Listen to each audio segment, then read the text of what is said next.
बसंत आया क्या है लाया, देखते ही रह गए। धरती ने जो नूर पाया, देखते ही रह गए।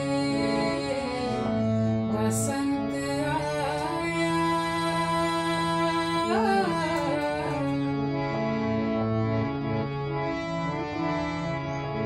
किसका साहस था जो दैविक शर्त को पूरा करे। आदि शक्ति को तारे, धन्य पृथ्वी को करे। बीड़ा लाला ने उठाया, देखते ही रह गए। बीड़ा लाला ने उठाया, देखते ही रह गए। बसंत आया।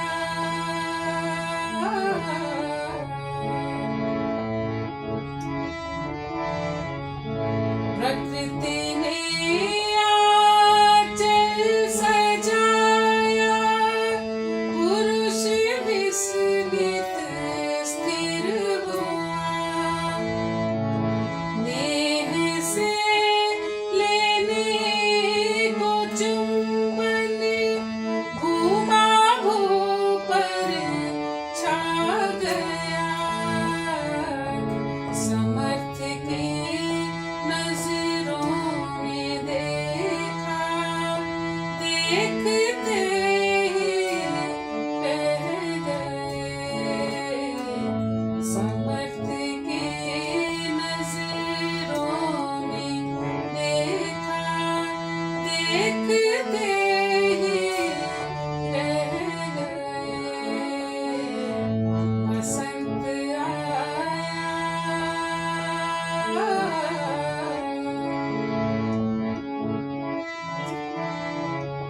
सात महीने साधना का लाला को फल मिल गया।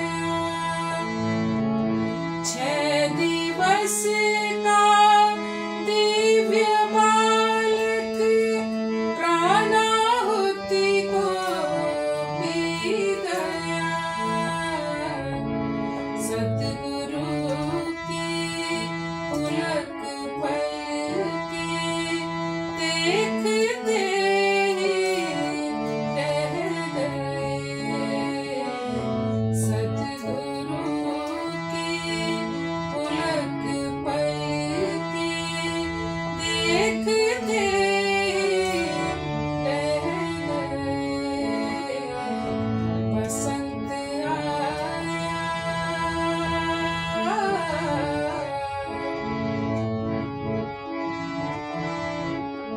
सादगी और शून्यता में सहज खोले मन का संगम।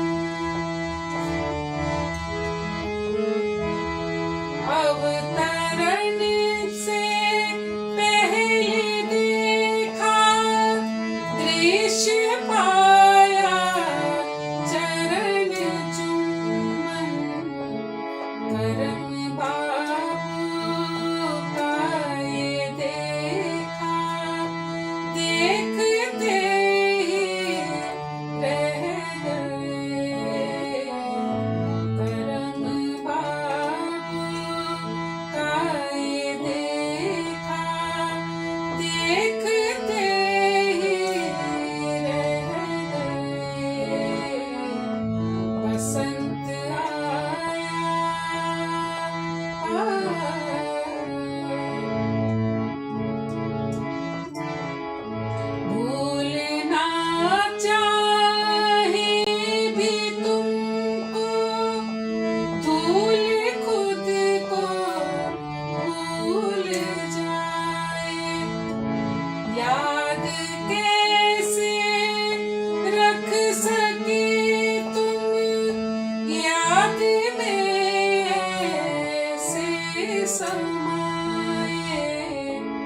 भेद दर्शन का दिखाया, देखते रह गए। धरती ने जो नूर पाया, देखते रह गए। बसंत आया,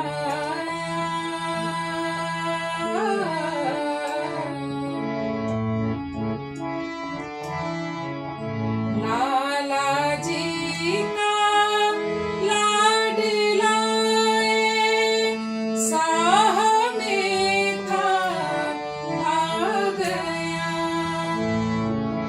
भाग्य ईश्वर तार बन कर स्वयं हम में आ गया। ईश का भी वो विधाता, देखते रह गए। ईश का भी वो विधाता, देखते रह गए। बसंत आया,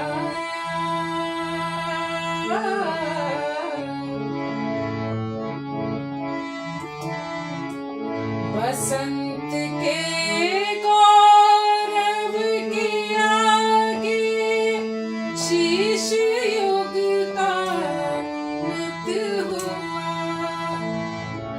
प्रकट मानव रूप में जो तेज बाबू का हुआ, उनके सद्गुरु का महोत्सव, देखते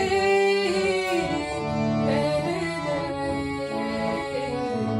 प्रकृति ने जो नूर पाया, देखते रह गए। बसंत आया,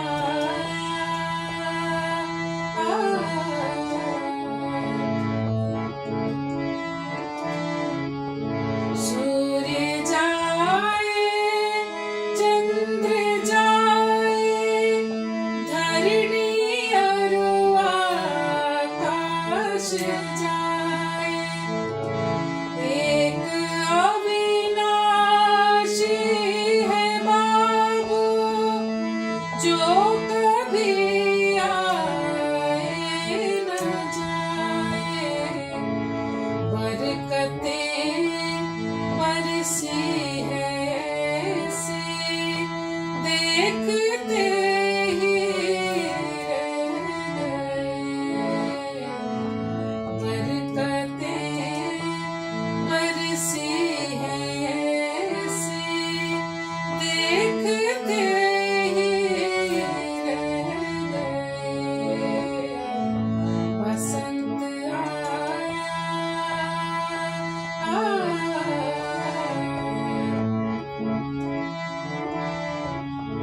जो युगों से सोया युग था, आज हम इसको उठा ले।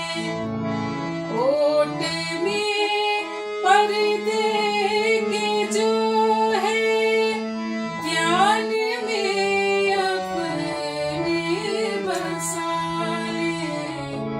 संध्या ये कैसी फिदाई, देखते ही रह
Please start meditation.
That's all.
Now I'll read out this message.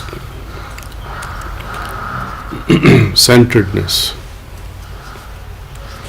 Dear friends, spiritual practice aims at a state of equilibrium, at least akin to the balance that existed before creation.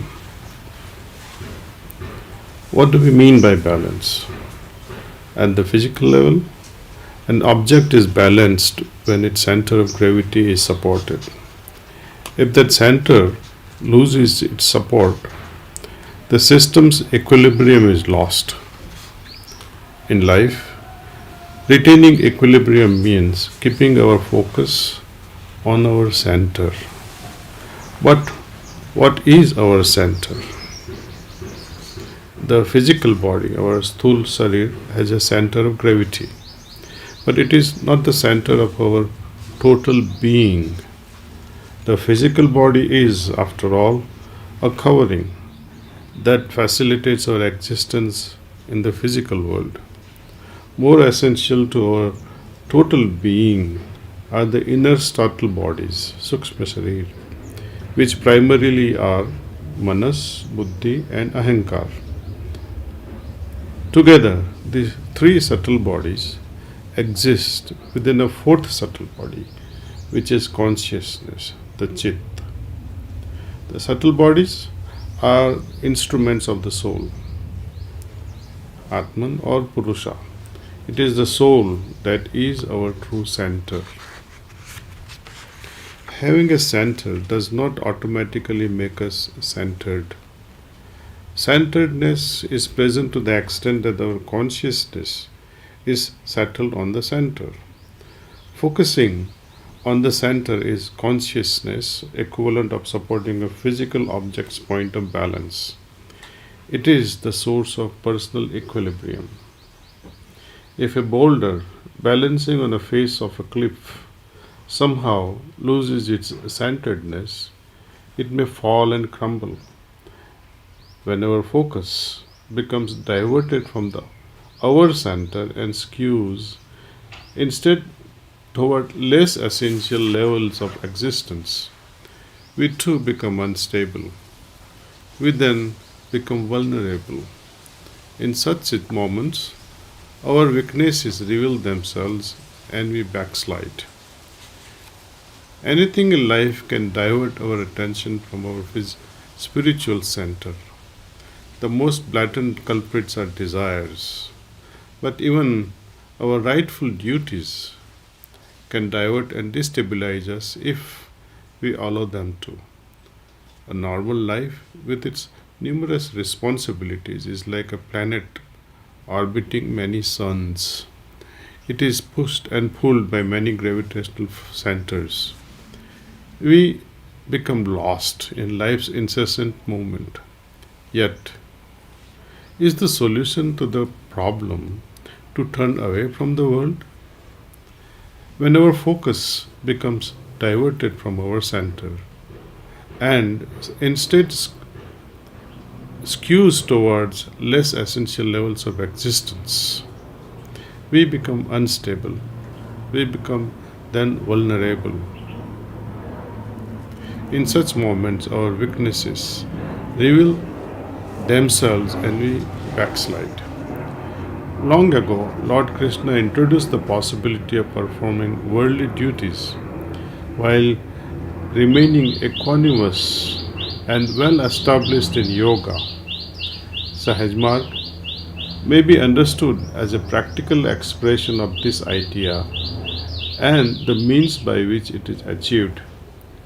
On 12th January 1946, River Lalaji intercommunicated from the brighter world and said a Persian couplet with Babuji Maharaj.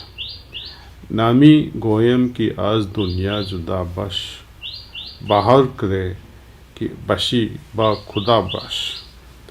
I do not ask you to be away from the world, only to attend to everything with a conscious idea of the divine. This message is a prescription for a balanced living. It describes the engaged centeredness that is achievable through Sahajmarg, which in those days was undergoing its process of crystallization into the system we also know today as heartfulness. The essence of Sahajmarg is the transmission we receive from the heart of the Master, infusing us with divine consciousness. Helping us retain that consciousness is the individual daily practice of Sahajmarg, consisting principally of meditation, cleaning, and prayer. Each morning in meditation, we adjust and attune ourselves to establish centeredness.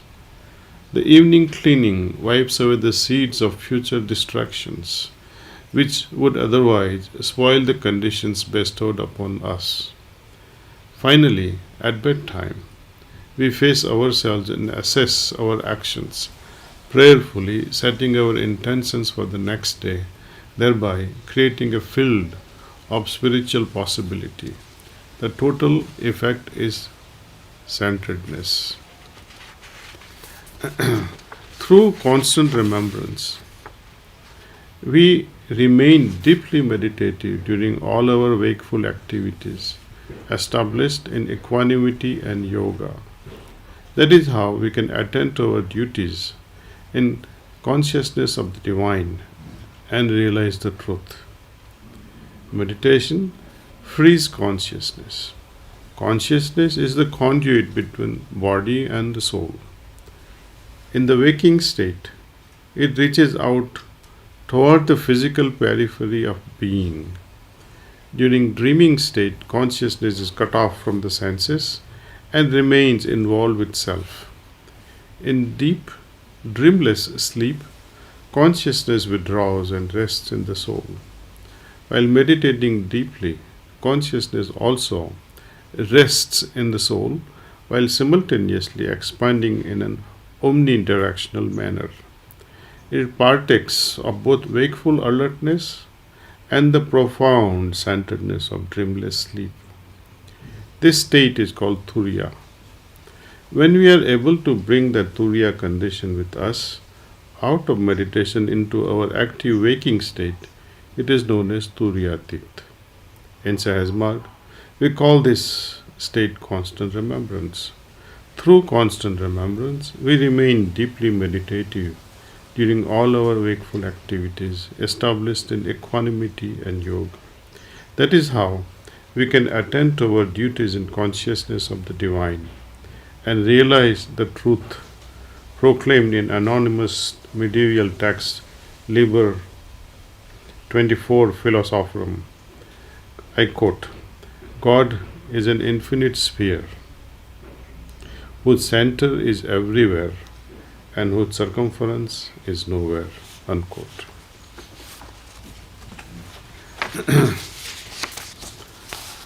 Now, when we meditate, our focus is on the idea of the divine presence in our heart. So here we are centering, we are focusing on the very idea. Later on, when we try to maintain that meditative state, the process begins again, it unfolds. Through this constant remembrance of, not only of the meditative state that we keep on recollecting, but also the giver of this meditative state.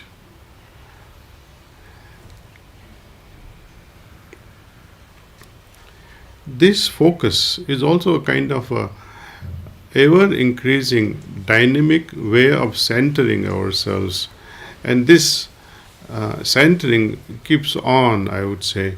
It's like this, when we are focusing on a pond, like an eagle that is trying to dive and catch a fish, it focuses on a pond, and then it zooms, just as we take a camera picture, and highlights what is to be captured. So that's how we focus, our centeredness goes on increasing as we refine ourselves more and more with this approach of constant remembrance. Through the cleaning process, our aim is to arrive at a state of purity, where through this purity and unfolding of simplicity, our mind remains calm and serene. It's almost like a placid lake, no waves. It's able to reflect the sky above. Our heart also becomes like that, reflecting the divine nature that we have. Now, what is it that disturbs this periphery? When we remain busy with the periphery. And what is our periphery? It's limitless, depending upon how much we get involved. As the center of our being is the soul, and the next thing glued with it is consciousness. And we choose to move in one particular direction or other, or no direction. It is ego. I want to participate, I don't want to participate, I want to go run away. These are all matters of ego. And we fabricate all this around by justifying through intellect, which further is supported by our thinking process. Senses gets involved and exacerbates our likes and dislikes. And if it extends more than our periphery to other communities, schools, teachers, friends, foes, if you are watching a game, for example, a football game or a cricket game, especially for Indians, if New Zealand is playing against England, how many viewers will be there in India watching the TV? But when India is playing with Pakistan, you can imagine now. Here where the centeredness plays out in a big way, how our still mind or the consciousness keeps shifting when you have a very still mind, tranquil, and India loses a game, you are watching a cricket, to Pakistan. What happens? What should be the attitude of a winner and what should be the attitude of a loser?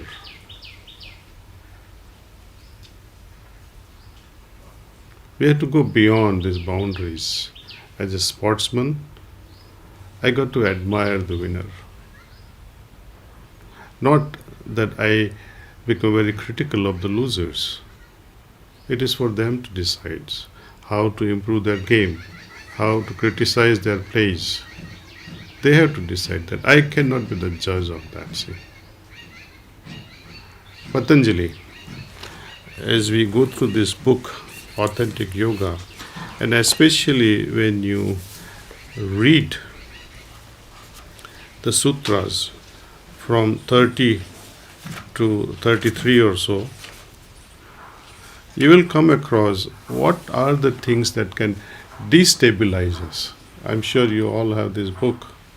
It's a gem of a book if you really want to understand Sahaj Marg from a traditional point of view and also from the latest scientific approach. This is the ever or the eternal book that you can refer to, Sutras by Patanjali. And as expounded by P.Y. Deshpande, I think you will be able to understand the beauty hidden behind these gems. Again, as you know, Patanjali Maharaj is no other than Babuji Maharaj. Or put it differently, Babuji Maharaj is the reincarnation of Patanjali. So whatever was lacking,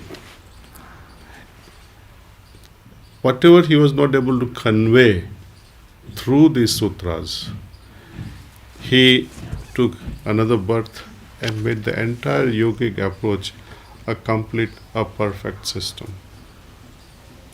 During Lalaji Maharaj's time, there was a certain way of approach to this divinity.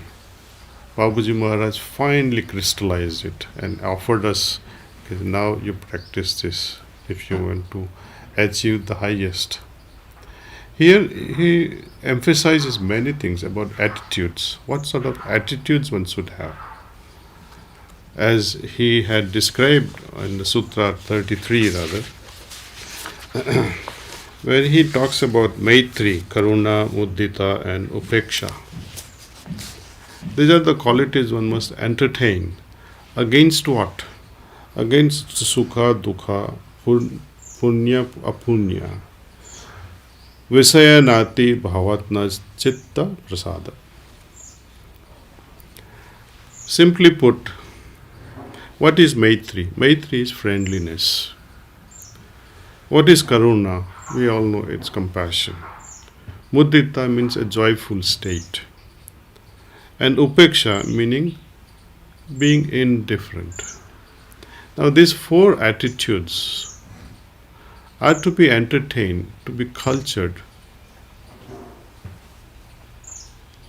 Towards what? Can I remain karun or compassionate towards myself? Oh, I have a lot of pain and I develop karuna, compassion towards myself. Kamlesh bhai, you are really, really suffering.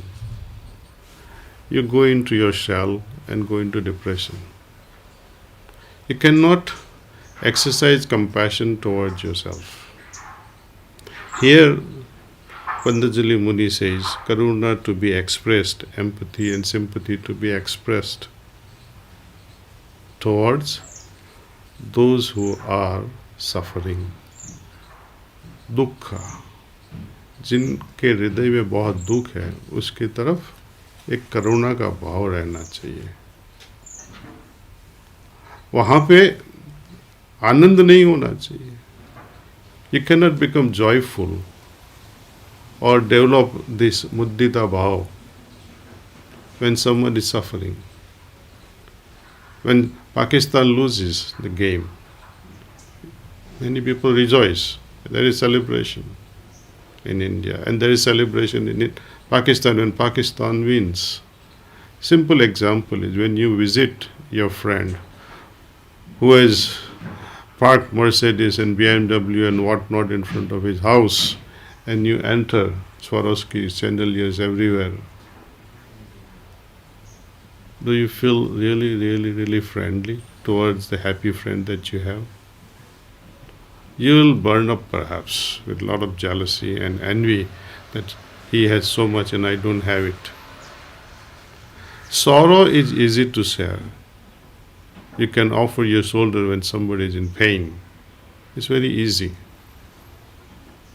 But when somebody is attaining a glory, somebody is really, really happy, joyful, with success at his fingertips, can you express a lot of joy and happiness towards such a friend? If you remain calm and peaceful when seeing your friend so happy, it's a real test of a friendship. In Sahaj Marg also I have seen in a center, when abhyasis are there, let us say there are 30 abhyasis, and out of 30 we make one person a preceptor or two persons. What happens in the entire center? Gossip starts. Everybody loses peace of mind because somebody is made a preceptor. Shouldn't you be happy that one of your own brother or sister is really happy for being made a preceptor? Express your joy. Where is your joy? Instead of that, you become envious and jealous. Even in one house, when husband is made a preceptor or wife is made a preceptor, there is a quarrel between the couple. Even though husband may not be practicing very well, but he gets offended. Oh, I was not asked to become a preceptor. Why go that far with the immature or a new abhyasis or so-called not very sincere abhyasis? Even senior-most, very matured preceptors giving you the background from the history. Dr. Vardachari, when his son was made to enter the central region after someone else, Dr. Vardachari was very upset with Babuji Maharaj that why not my son made first? Why couldn't he enter the central region before that person? Why did you choose somebody else? So, if such wiser souls, spiritually elevated souls can think like that, behave like that, what about ordinary individuals? So we have to be very, very careful, and to arrive at such attitudes where our minds may not get disturbed and distracted and remain centered. Babuji Maharaj has prescribed this fundamental thing, cleaning. Get rid of all these avarans, complexities and impurities. These are all complexities and impurities.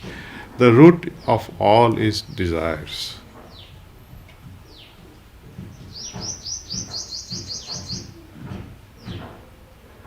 Other qualities that you can talk of, being joyful and remaining indifferent, these are also great virtues, I would say. For example, when do you need to remain indifferent, and upon whom? When we find someone is not so virtuous, sinful, we develop a kind of aversion towards such a person. And while we do all this, we forget our own faults. Somebody also must be watching our faults. Don't they also develop aversion? And when they express that I don't like what you have done, you look like a sinner, then how do you feel at that time? So we have to reflect on this in a very empathetic way. That how can I remain indifferent without making judgments on someone else? Because we don't know what transpired, what triggered such a thing. Maybe the great master was working on such an individual, trying to remove the sanskaras. And when sanskaras are being removed, something unwanted creeps up now and then. So one has to express no judgment.